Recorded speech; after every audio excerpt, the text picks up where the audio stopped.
ব্রাহ্মণবাড়িয়া জেলার নবীনগর উপজেলার সাথে সরকারের উন্নয়ন মেঘা প্রকল্পের আওতায় আশুগঞ্জ টু নবীনগর রাস্তা নির্মাণ প্রকল্পে খাজানগর থেকে আলিয়াবাদ পর্যন্ত অংশটি নবীনগর বাজার ও শহর রক্ষার্থে তিতাস নদী পার দিয়ে রাস্তা নির্মাণের দাবিতে এলাকাবাসী এক মানববন্ধন কর্মসূচি পালন করেছে।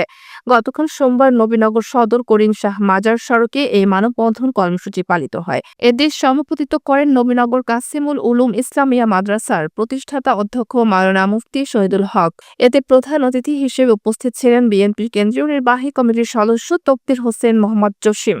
মানববন্ধনে বক্তারা বলেন, উক্ত প্রকল্পের নকশা অনুযায়ী রাস্তা নির্মাণ করা হলে খাজানগর গ্রামের বিরাট একটি অংশ, একটি মাদ্রাসা, মসজিদ, মন্দির, বাজার ধ্বংস হয়ে যাবে বিধায় নবীনগর বাজার ও শহর রক্ষার্থে নবীনগর মৌজার ১৯১৭ দাগে তায়েব আলী শাহ মাজার থেকে করিম শাহ মাজার পর্যন্ত একটি সরকারি গোপাট রয়েছে এবং নবীনগর ও বাগডর মৌজার সাবেক ১৭৯৮/২ দাগ সহ বিভিন্ন দাগে করিম শাহ মাজার থেকে মনুবাবু ঘাটতলা পর্যন্ত সরকারি ও কিছু ব্যক্তি মালিকানায় জায়গা রয়েছে।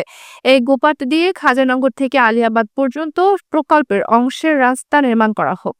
এই গোপাট থেকে তিতাস নদী ৭০০ ফুটের দূরে রয়েছে। বক্তব্য রাখেন মোহাম্মদ আমিরুল ইসলাম আমির, গোলাম হোসেন খান টিটু, মোহাম্মদ সেলিম খান, মুফতি মোহাম্মদ বিলায়েত উল্লাহ, মাদ্রাসার খতিব হাবিবুর রহমান, মাওলানা ফজলুর রহমান, মুফতি ওবায়দুল্লাহ, মাওলানা ইমরান আশরাফ, আব্দুল্লাহ আল উদয় প্রমুখ।